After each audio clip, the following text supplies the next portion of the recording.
하나님께서 오늘 우리에게 주시는 말씀은 역대상 17장 16절에서 19절까지의 말씀입니다.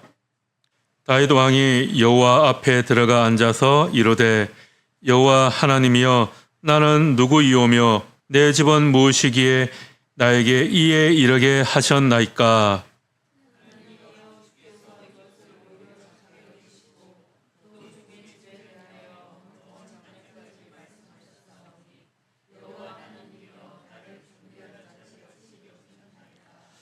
주께서 주의 종에게 베푸신 영예에 대하여 이 다윗이 다시 주께 무슨 말을 하오리이까. 주께서는 주의 종을 아시나이다.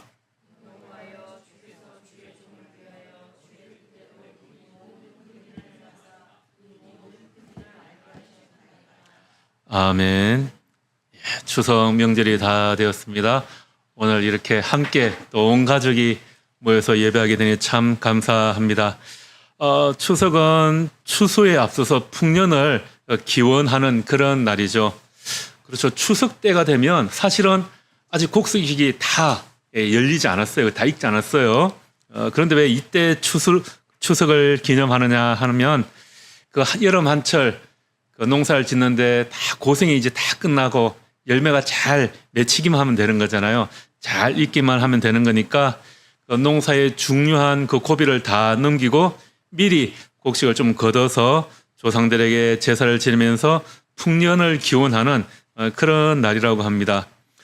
성경에서는 숫꽃, 초막절이 바로 이런 추수감사의 의미가 담겨 있죠. 올해는 10월 17일이 초막절이 됩니다. 우리 모든이 교회는 이 주간에 또 숫꽃 초막절의 의미를 또 되새기게 될 겁니다. 그리고 또 한국 교회는 전통적으로 추수감사절을 이렇게 감사의 절기로 지켜왔습니다. 그런데 이 추수감사절은 성경의 절기는 아니죠. 추수감사절은 전통적으로 그 북미에서 지키는 명절입니다. 영국의 청교도들이 미국으로 이주했을 때 처음 곡식을 수확한 것을 감사하는 그곳에서 유래가 되었습니다. 영국에서 전통적인 복음주의자인 그 개신교 신자들이 청교도들이죠. 그들이 영국 국교회와의 갈등으로 인해서 그 아메리카 대륙 플리머스로 이주했는데요. 그곳에서 먹을 것이 없었는데 인디언들에게 재배하는 경작법을 배워서 봄에 옥수수를 뿌리고 가을에 수확물을 거두게 되었죠. 그 기쁨을 감사하기 위해서 1621년 가을에 추수를 감사하는 그런 축제를 벌였다고 해요.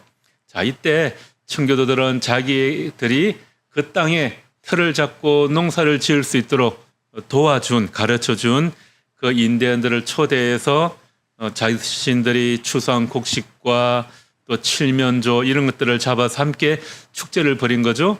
이것이 미국에서 최초의 추수감사절이다 그렇게 여긴다고 합니다. 그것이 전통이 되어서 미국에서는 매년 11월 셋째 주 목요일부터 추수감사절을 지키고 있죠. 우리 한국교회는 아무래도 미국 선교사들이 많이 들어와서 초창기에 그런 영향을 많이 받다 보니까 우리도 한국교회가 11월 셋째 주일을 이렇게 추수감사절로 많이 지켰던 것 같습니다. 오늘은 추석을 맞이해서 그렇게 지난 한 해 동안 하나님께서 베풀어 주신 그 은혜에 대해서 좀 감사하는 그런 시간이 되기를 바랍니다. 목회 데이터 연구소라는 곳이 있는데요. 이곳에서 전국 만 19세 이상 크리스천 1000명을 대상으로 한 기독교인의 감사 생활을 조사한 결과가 있어요. 그 결과를 보니까 우리 그리스도인들의 96%는 감사의 중요성을 인식하고 있다고 그래요. 그리고 또 평소에 감사하는 마음을 내가 늘 느낍니다라고 응답한 사람이 92%에 달했다고 합니다. 또한 약 40%가 감사하는 마음을 항상 느끼고 있다라고 답변했고요. 그렇게 감사해야 하는 이유로는 감사를 통해서 내 삶이 달라지기 때문이다. 또 감사를 통해서 어려움을 이겨낼 수가 있기 때문이다 등으로 대답을 했다고 합니다. 이러한 조사 결과를 보면 우리가 감사하는 마음을 많이 가지면 우리의 삶이 좀 더 행복해지는 것 같고요. 또 다른 사람들과의 관계도 좀 더 만족도가 높아지게 되는 것 같습니다. 우리가 감사합니다라고 말할 때 이 감사라는 한자어는요, 감동할 감과 사례할 사자로 되어 있다고 합니다. 그러니까 고마움을 느낀다, 고마움에 대한 인사, 그렇게 되겠죠. 그런데 또 여기에서 이 고맙다라고 할 때 이 고맙습니다라는 말은요, 순 우리나라 말이라고 해요. 좀 옛날 말인데, 고맙습니다에서 이 고마라는 말은 옛날 말로 존경을 뜻하는 그런 의미가 또 담겨 있다고 합니다. 그러니까 고맙습니다라는 말은 당신을 신처럼 내가 좀 존귀하게 여깁니다. 그런 뜻이 담겨 있는 겁니다. 아무튼 우리가 감사하다라고 할 때 이 감사는 은혜를 베푼 상대방을 진심으로 높여주는 그런 표현인 것 같습니다. 추석을 맞이해서 우리 모두가 그런 감사와 기쁨이 넘치게 되기를 바라겠습니다. 우리 옆에 계시는 분들께 감사합니다, 고맙습니다 한번 해보실까요? 예, 부부 사이에도 좀 진정어리게 대충하지 마시고 감사합니다, 고맙습니다 이런 인사가 우리에게 좀 있기를 바랍니다. 예, 하버드 대학의 조직행동학 교수인 샤흐러 박사가 이 영어에서 감사를 뜻하는 단어가 appreciate라는 단어가 있는데요. 여기에 두 가지 의미가 담겨 있다 그렇게 설명을 합니다. 하나는 어떤 사건에 대해 당연하게 생각하지 않고 감격스러워한다라는 그 뜻이 하나 담겨 있다고 하고요. 또 다른 하나는 이 appreciate라는 단어에 가치가 오른다라는 뜻이 있다 그렇게 설명을 하더라고요. 우리가 돈을 은행에 넣어두면 이자가 붙어서 돈이 계속 불어나잖아요.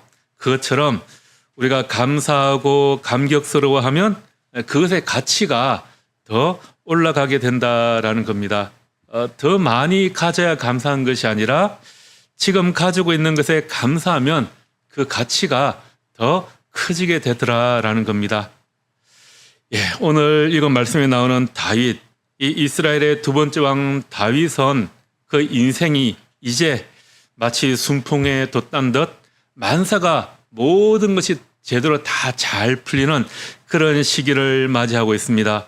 말 그대로 거침없이 모든 일이 잘 되어 나갔습니다. 이스라엘과 대적 관계에 있던 블레셋을 평정했고요. 남북으로 나눠져 있던 나라가 이제 하나로 통일 국가를 이루게 되었습니다. 또 먼저는 그는 거대한 골리앗과의 전투에서 멋지게 이겼고요. 그를 괴롭히던 사울왕도 죽었습니다. 그리고 이제 그는 새로운 수도 예루살렘에 이르게 되었고요. 하나님의 법궤도 수도 예루살렘으로 가지고 올라왔습니다. 그리고 이제 자신이 거주할 왕궁도 아주 멋지게 다 건축을 마쳤습니다. 다윗에 의해 나라가 정말 제 모습을 갖추었고요. 다윗은 모든 백성으로부터 칭송을 받았습니다. 여러분, 다윗의 고향이 어디였습니까? 다윗의 고향은 베들레헴이었죠. 그는 그곳에서 이름도 없는 목동으로 살아가고 있었습니다. 그랬던 그가 지금 이제 이스라엘의 왕이 되어서 다스리고 있는 이 예루살렘은 베들레헴으로부터 불과 10km 정도밖에 안 되는 그런 가까운 거리에 있습니다. 자, 다윗이 사무엘에게 기도를 받고 이렇게 왕이 되어서 이 예루살렘에 이르기까지, 바로 이 자리에 오르기까지 근 20년이 되었습니다. 10km의 거리를 다 마무리하고 이곳에 이 자리에 오르기까지 20년이 되었어요. 저는 이 모든 교회에 다시 오기까지 25년이라는 그런 시간이 흘렀습니다. 다윗이 이 자리에 오르기까지 그렇게 평탄하게 오른 것이 아니었습니다. 이름 없던 목동이었던 그를 대적하는 적군들이 참 많았어요.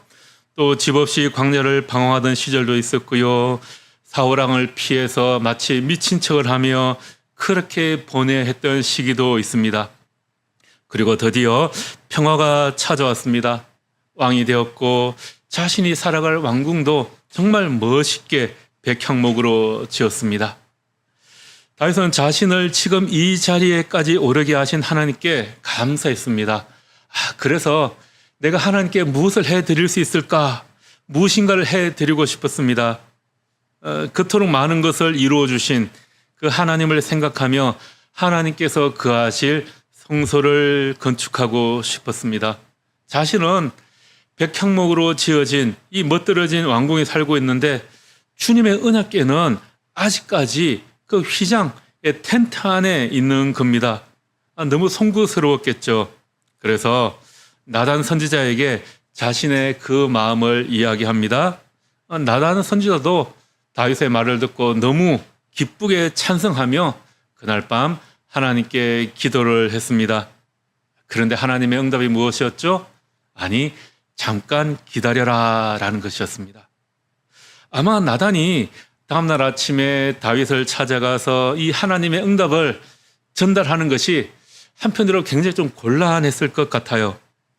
다윗은 정말 감사하는 마음으로 정말 선한 의도로 하나님을 위해서 하나님의 성전을 건축하겠다라고 하는데 그 일을 하지 말라는 그 응답을 전해야 하니까 좀 난처했겠죠. 자, 여러분, 만약에 여러분이 이 모든 교회를 위해서 너무 감사하는 마음으로 내가 예물도 드리고 내가 내 집을 팔아서라도 이 모든 교회를 위해서 뭐 봉헌을 하겠다 그랬는데 아니 잠깐 멈추십시오라고 하면 어떤 마음이 드시겠습니까? 그 열정에 좀 찬물을 끼얹는 듯한 그런 마음이 들 것 같아요. 그러나 하나님께서 아니라고 하시면 아닌 거겠죠. 하나님을 위해서 우리가 아무리 노력한다고 하지만 우리는 너무나도 내가 하고 싶은 일들을 할 때가 많이 있기 때문입니다. 지금 우리나라가 의료 분쟁으로 지금 난리지 않습니까?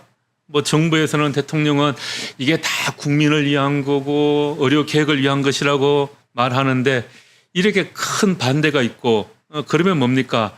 이것이 정말 국민을 위한 건지 뭔지 좀 다시 한번 돌아봐야 될 텐데 우리나라 정부는 그러지 않고 그냥 밀어붙이고 있어요.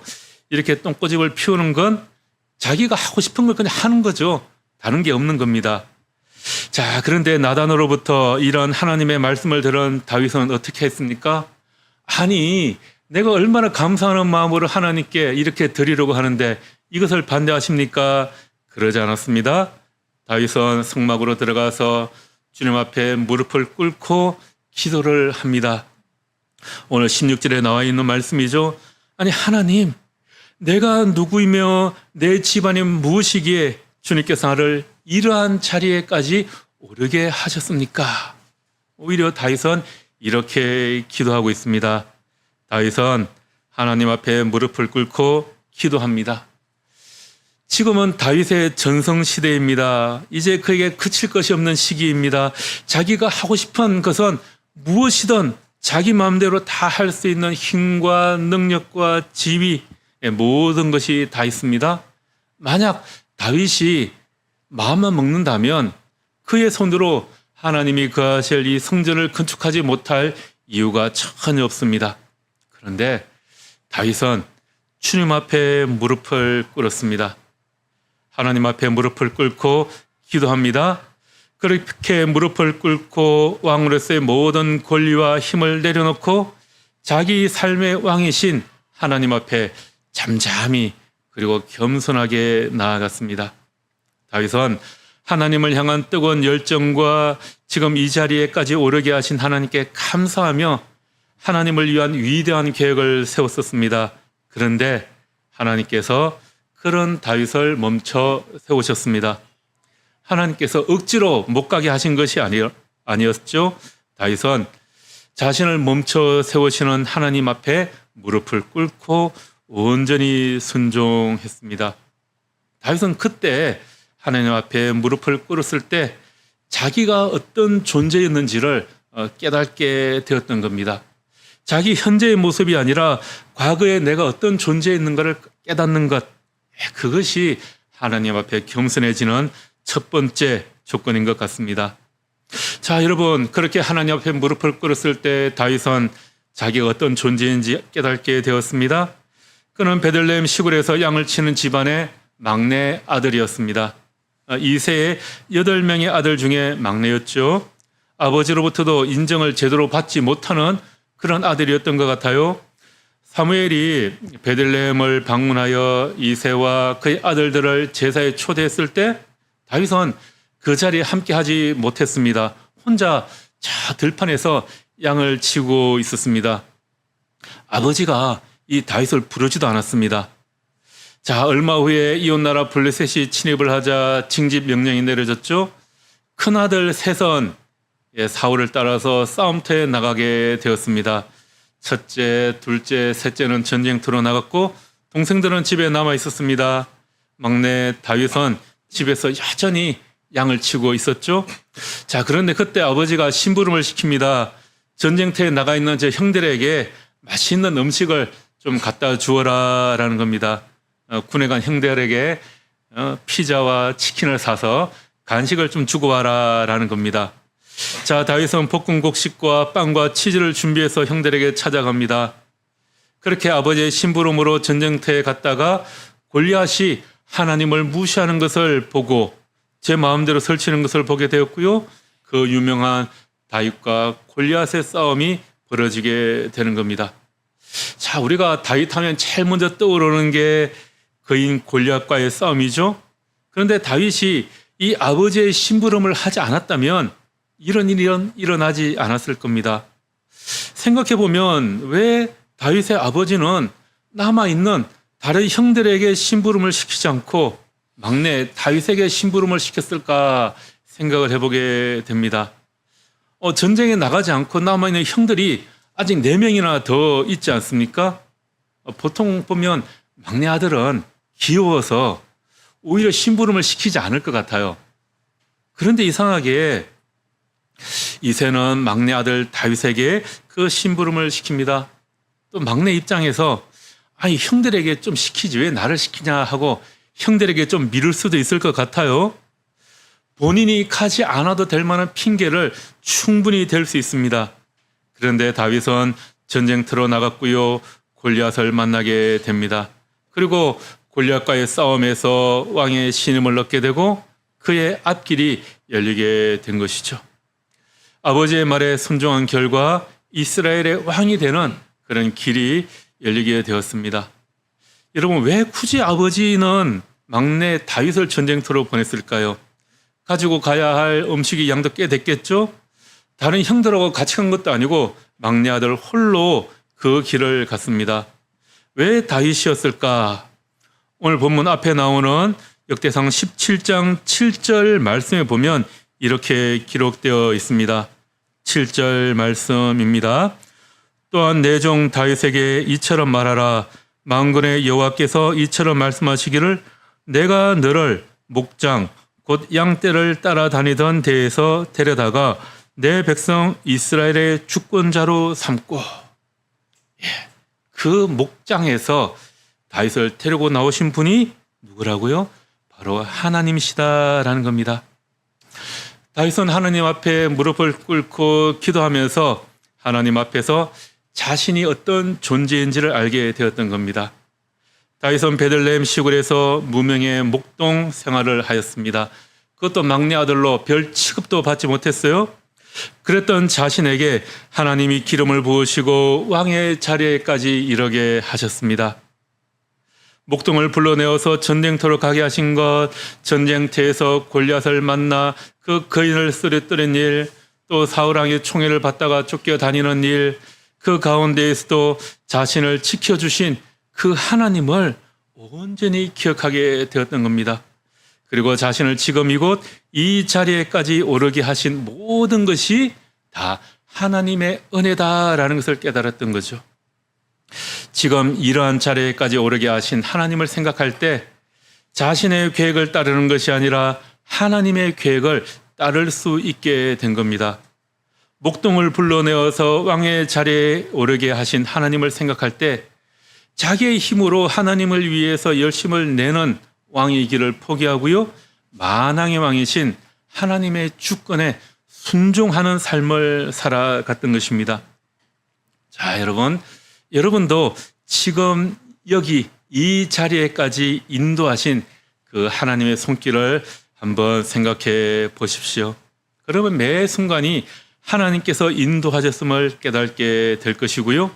그 모든 것이 하나님의 은혜임을 알게 될 것입니다. 여러분, 여러분들이 태어나서 지금 여기까지 거쳐온 그 장소, 또 그때 하나님께서 인도해 주신 그 사건들을 한번 쭉 생각을 해 보십시오. 제가 지도에 거기 지도를 하나 이렇게 넣어놨잖아요. 그죠? 오늘 오후에 집에서 시간 내실 때 한번 쭉 표시를 한번 해 보십시오. 여러분들이 태어나서 지금 이 자리에까지 여러분들의 삶의 여정을 한번 표시해 보세요. 우리 정현주 선교사님은 이거 가지고 뭐 하셔야겠는데 세계 지도가 필요한데요. 예, 그렇게 삶의 여정을 한번 표시를 해 보십시오. 그리고 그때 여러분들의 삶의 자리에서 하나님께서 여러분들을 어떻게 인도해 주셨는지 한번 생각을 해 보십시오. 저는 태어난 곳이 전북 무주였어요. 저 시골 전북 무주에서 태어나서 경남 함양 지리산 밑에서 어린 시절을 보냈고요. 그러다가 고등학교는 경북 구미에서 그곳에서 신앙생활을 시작하게 되었습니다. 그리고 졸업을 하고 군생활은 저 경남 사천 바닷가에서 군생활을 했고요. 다시 대학생활을 위해서 서울에 올라왔다가 또 일산에서 그리고 양주까지 갔다가 그리고 다시 이곳 일산 모든이 교회에 다시 이르게 되었습니다. 자, 25년 만에 다시 이곳까지 이르게 된 거예요. 자, 지리산 산골에서 저를 데려다가 이 모든이 교회까지 부르신 것, 그것이 바로 주님의 은혜다라는 것입니다. 지금 이곳까지 이르게 하신 분이 바로 하나님이십니다. 그 손길을 우리가 기억할 때 다윗처럼 지금 이 자리에 이르게 하신 그 주님께 우리가 감사할 수 있게 됩니다. 다윗은 지금 이 자리에 오르게 하신 하나님께 감사했습니다. 다윗은 최고의 자리에 올랐습니다. 저는 올라갈 자리가 없어 보입니다. 그런데도 하나님께서는 그런 그에게 오히려 이것도 부족하다 여기시고 그 집안 대대 축복해 주시겠다 하십니다. 여러분, 어떤 사람에게 이러한 은혜를 베풀어 주십니까? 하나님의 말씀에 순종하는 사람들입니다.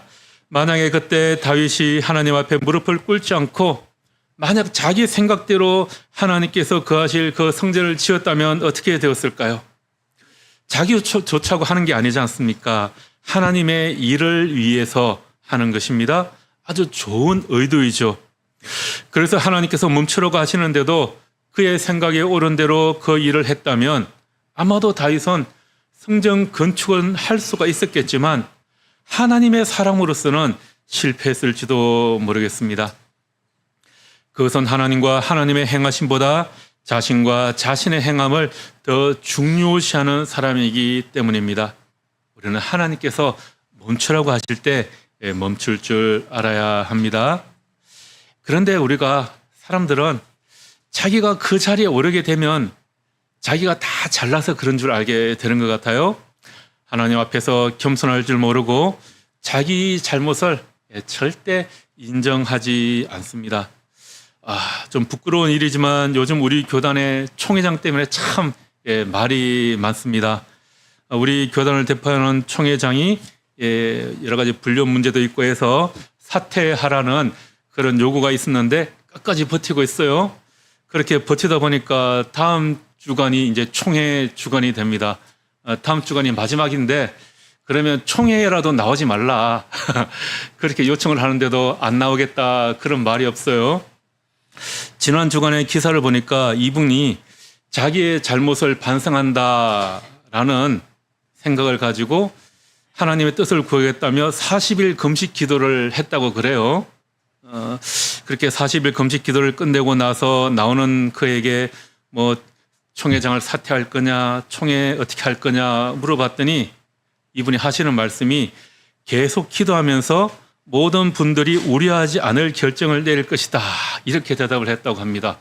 아니 40일이나 금식 기도를 했으면서 뭘 더 기도해야 되는지. 여러분, 이 말을 하는 게 뭘까요? 결국 자기는 아무 잘못이 없다. 이렇게 말하는 것 같습니다. 여러분, 우리는 다윗처럼 겸손하게 좀 하나님 앞에 무릎을 꿇어야 합니다.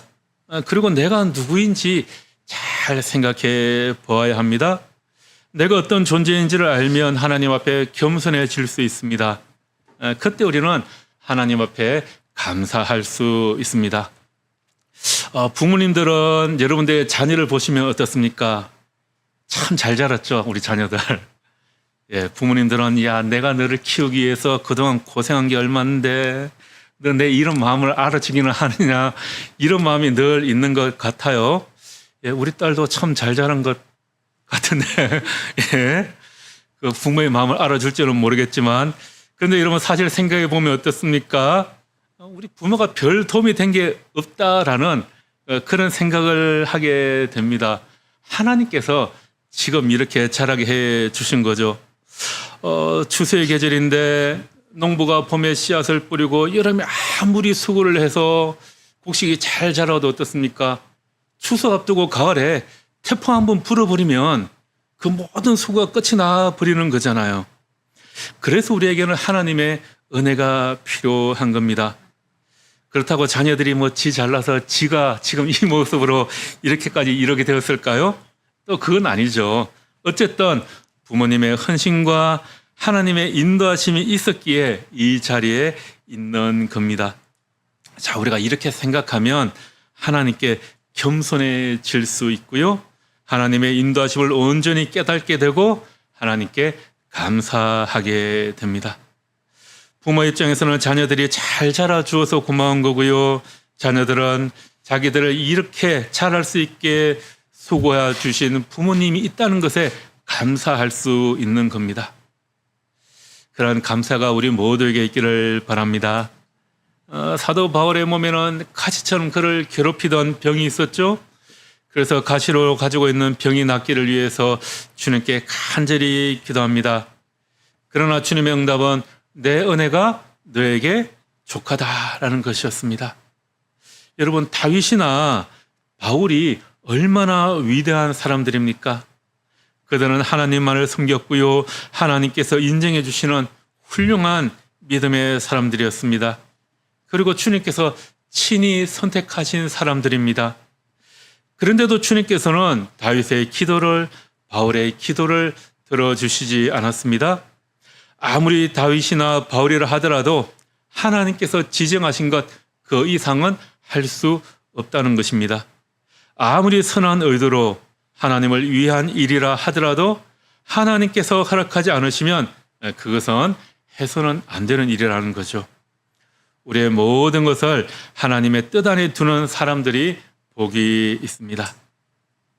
다윗과 바울이 우리 신앙의 귀감이 되는 것은 그들이 아주 위대한 일을 했기 때문이 아니라 하나님의 한계 속에 자신을 두었기 때문입니다.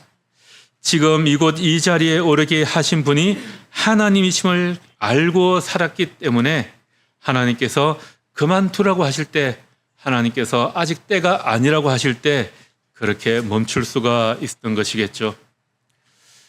우리도 그런 것 같습니다. 우리에게도 간절히 바라고 또 이루기를 원하는 소망들이 있습니다.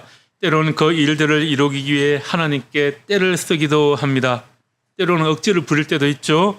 그러나 이것이 아무리 좋은 일이요 하나님께 유익이 되는 일이라 하더라도 그것이 지금 내가 해야 할 역할이 아니라면 주님께서는 들어주시지 않은 경우도 있습니다.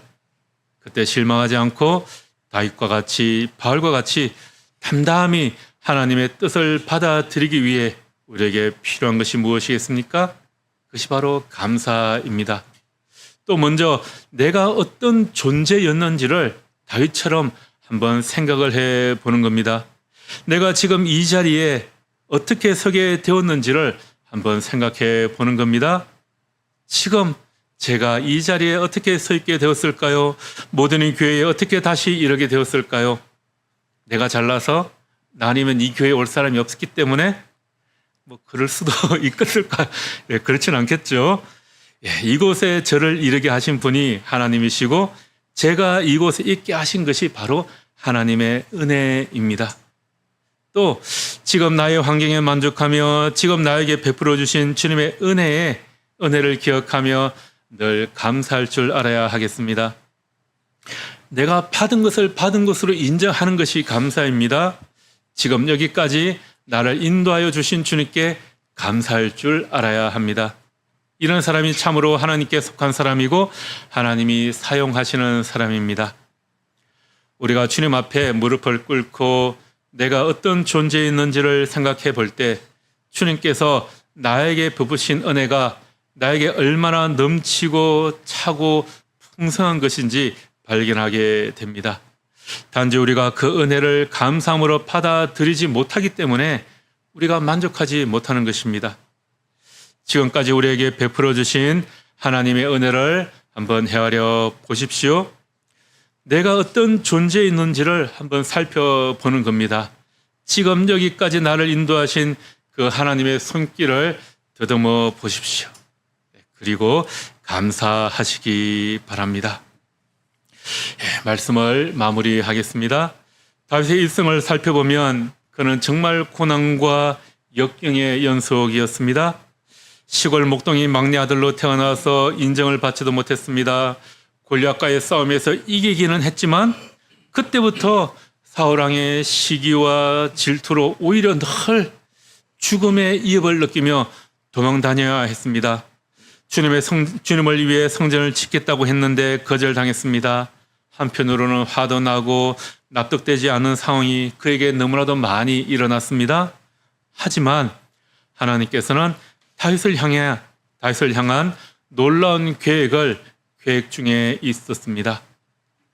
하나님은 다윗을 시골 목장에서 데려다가 이스라엘의 왕으로 삼아 주셨습니다. 어디로 가든지 그를 지키시고 적들을 물리쳐 주셨습니다. 그리고 후대에 대한 축복도 해 주십니다. 늘 현재 상황에 만족하고 기뻐하실 수 있기를 바랍니다. 낙담하지 않고 그 상황에서 지켜주시는 하나님의 손길을 기대하시기 바랍니다. 그리고 지금 여기 이 자리에까지 이르게 하신 그 하나님의 은혜를 생각하며 감사하시기 바랍니다. 이번 추석 연휴에 가족들 우리가 함께 모였는데요. 지금 이 자리에 이르게 하신 하나님께 감사하시는 그런 이번 한 주간이 되기를 주님의 이름으로 축복하며 기도합니다. 기도하겠습니다. 하나님, 추석 명절이 되었습니다. 우리에게 베풀어 주신 은혜 늘 감사하기 원합니다. 지금 여기 이 자리까지 이르게 하신 하나님의 은혜에 감사합니다. 아름답게 자라고 있는 자녀들을 생각하며 감사하고 또 자녀들은 지금 여기에 이르기까지 돌보아 주신 부모님께 감사하는 마음을 가지게 하옵소서. 무엇보다 그 모든 것에 함께 하시는 하나님께 감사합니다. 예수님 이름으로 기도합니다. 아멘.